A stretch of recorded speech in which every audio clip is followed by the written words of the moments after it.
Bonsoir ou bonjour selon le moment où vous allez regarder cette vidéo. Je vais revenir avec vous sur une vidéo que j'ai vue passer, un réel en fait, il y a quelques jours, où il y a eu énormément, c'est un gros compte où il y a beaucoup d'abonnés et où il y a eu énormément du coup de likes sur cette vidéo, et je pense que c'est peut-être la raison pour laquelle on me l'a proposé. Et je voulais vraiment revenir dessus parce que, en fait, moi, je n'ai pas trouvé du tout ça mignon. Parce que clairement, euh, en dessous, il y avait marqué, voilà, oh, c'est tellement mignon, cette petite fille, elle est adorable, etc. Alors, c'est pas la petite fille qui n'est pas mignonne ou adorable, mais c'est pour moi la situation qui ne l'est pas du tout. Et je vais vous expliquer du coup, point par point, la raison pour laquelle je n'ai pas trouvé cette vidéo mignonne. Et au contraire, en fait, ça m'a fait, moi, beaucoup de peine d'entendre ces paroles-là de la part de cette petite fille. Alors en fait c'est une vidéo donc d'une maman qui est mère de plusieurs enfants je crois. Là il est question que d'une petite en question et où donc la maman dit voilà ce que j'explique le soir. euh, J'explique à mon enfant ce que je ressens le soir avant d'aller me coucher. Et donc, la maman dit, est-ce que je peux me mettre près de toi, sur tes genoux. Voilà, tu sais comment je me sens. Est-ce que tu... Donc la petite fille, elle lui dit, qu'est-ce qu'il y a, ça va pas. Donc la maman dit, ben, tu sais, le soir, je repense à ce que j'ai fait de la journée, et quand j'ai perdu patience et que je m'énerve, eh bien, je m'en veux. Et là, la petite fille, elle lui répond, tu sais, des fois, il faut s'énerver. Parce que sinon, l'enfant, il continuera. Et là, elle dit, si tu nous grondes, donc je le dis en même temps parce que j'ai noté, ça nous rend triste au début, mais ça nous apprend à ne plus faire de bêtises. Et elle dit, si tu nous dis ça, c'est pour qu'on apprenne à faire mieux. Et je trouve que c'est... finalement, ça rejoint vraiment la notion de c'est pour ton bien. Moi, je te tape, mais c'est pour ton bien, c'est pour que tu sois une bonne personne. Je te crie dessus, mais c'est pour ton bien, c'est pour que tu sois une bonne personne. Et une si petite fille, euh, aussi merveilleuse soit-elle quand elle dit ça pour réconforter sa maman, ce n'est pas, premièrement, son rôle de réconforter sa maman. Ce n'est pas son rôle. Et deuxièmement, en fait, la culpabilité, elle la prend totalement. C'est pas grave, maman. Ne sois pas triste. Je te réconforte parce que ce n'est pas de ta faute si tu t'énerves. C'est nous. C'est nous qui avons fait que tu t'énerves après nous et que tu nous grondes. Donc c'est de notre faute. En gros, on l'a mérité. Ne t'en veux pas pour ça. Et je trouve ça, mais horrible en fait. Je suis désolée, ça va peut-être vous choquer, vous contrarier, vous n'allez pas être d'accord, mais c'est horrible, clairement. Parce que la petite fille, en fait, elle porte totalement la responsabilité de ce qu'arrive à sa mère, qui vient se plaindre en plus, que du coup, ça la rend triste.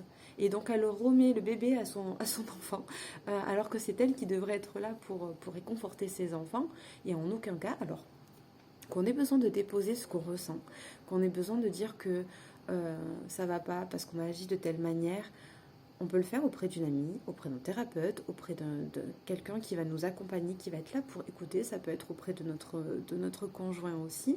Le déposer, c'est très bien. Ça peut être même dans un journal intime, dire voilà, je me sens comme ça, je me sens très mal. Et si on se sent mal, c'est pas pour rien. Ça, je le répète souvent, mais si on a de la culpabilité, à un moment donné, ce n'est pas pour rien.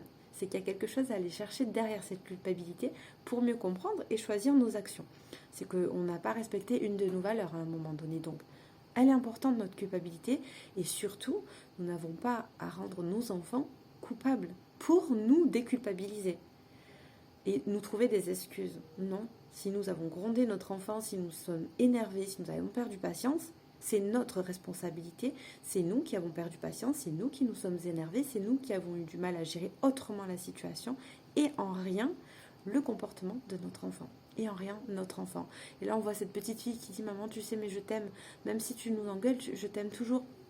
Alors ça c'est très bien, oui l'amour inconditionnel des enfants on le connaît. Euh, Pas toujours d'ailleurs chez les parents, hein, inversement. Donc en fait là on va renverser la culpabilité, mettre de la responsabilité sur l'enfant et pour presque s'apaiser et s'entendre dire bon ça va, mon enfant, on se rassure, hein, mon enfant il m'aime toujours, même que je l'engueule, il comprend que c'est pour son bien. Non, c'est pas pour son bien. C'est pas pour son bien, c'était juste pour se décharger soi. Parce qu'à ce moment-là, on n'a pas d'autre ressource que celle-ci. Mais du coup, notre culpabilité, elle vient nous montrer que justement, on peut faire autrement. On peut prendre en charge nos émotions pour pouvoir agir différemment quand on est face à un comportement de nos enfants qui ne nous convient pas. Quand il a fait une expérience que nous considérons comme des bêtises, mais qui ne sont pas de la bêtise, mais simplement des expériences. Quand il n'a pas respecté une consigne, une règle, tout ça, c'est à nous de trouver les moyens de le faire comprendre à nos enfants sans forcément devoir s'énerver, sans forcément le gronder. On a le droit de se sentir agacé, on a le droit d'être mal. Ça arrive à tout le monde de s'agacer, etc. D'accord. Nous sommes des êtres humains. Mais par contre, faire porter la responsabilité à notre enfant, c'est non. Et si on a besoin, alors là je disais de déposer, de se rassurer, etc. Ça on peut le faire, donc je vous disais, avec un travail, avec un thérapeute, c'est le genre de travail que je vous propose, de le faire avec un partenaire qui va dire, bon ben ok, là tu as été dépassé, tu vas faire mieux la prochaine fois, apporter, voilà, trouver en fait d'autres stratégies pour la prochaine fois, pour dépasser ce genre de situation. Encore une fois, c'est ce que je vous aide à faire. Trouver le besoin derrière, trouver comment dépasser cette situation avec d'autres stratégies, comment vivre cette émotion, comment vivre ce comportement d'une autre manière. Mais par contre, ce qu'on peut faire auprès de notre enfant, et ça je suis tout à fait d'accord, c'est aller s'excuser, lui demander pardon d'avoir agi de telle manière et lui promettre de faire de notre mieux pour agir différemment la prochaine fois. Mais surtout, ne pas adultiser l'enfant. Et quand je parle d'adultiser l'enfant à ce moment-là, donc en plus du côté où on lui remet la charge, de la culpabilité de ce qu'il a fait, qu'en gros il l'a mérité, c'est parce que c'était son comportement qui nous a mené à ça, parce que ça a mis dans la tête de l'enfant que sans être puni, sans être engueulé, sans que le parent s'énerve, il ne peut pas comprendre. Donc qu'est-ce que l'enfant croit de lui-même? Qu'on est obligé de le bousculer, qu'on est obligé de s'énerver après pour qu'il comprenne les choses?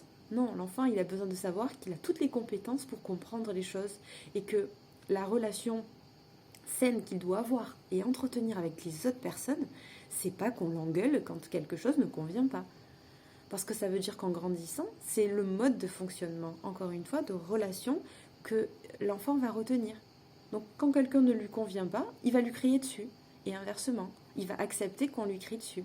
Et après, on se retrouve avec des personnes qui sont fragiles, des personnes qui se laissent faire, qui se font hurler dessus au travail, qui se font martyriser par des personnes, par des bourreaux. Ben oui, mais parce que c'est pour leur bien. Parce que sans ça, sinon, ils n'ont pas la capacité de comprendre. Non, un enfant, il a la capacité de comprendre si on sait bien l'accompagner. Ça, c'est possible.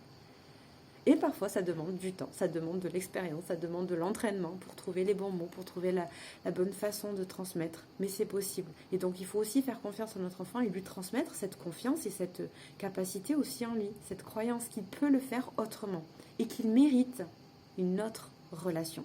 Et je disais, quand je parle d'adultiser, c'est d'en fait parler de nos problèmes à nos enfants pour qu'ils soient là pour nous réconforter. On n'a pas à leur donner ce fardeau-là, c'est pas leur rôle. C'est vraiment pas leur rôle à nos enfants de venir voilà, nous secourir, être là pour écouter nos problèmes. Non, non, laissons-les leur vivre leur innocence comme ça. Mais encore une fois, par contre, si on veut s'excuser et dire que nous sommes dans une démarche pour essayer de faire mieux, ça c'est ok. Et si c'est ce que vous voulez faire, venez me rejoindre en message privé pour pouvoir en discuter. Et sinon, dites-moi un petit peu si vous êtes d'accord avec ce que je vous ai partagé aujourd'hui ou pas. Je serais ravie d'échanger sur ce sujet. Je vous dis à très bientôt.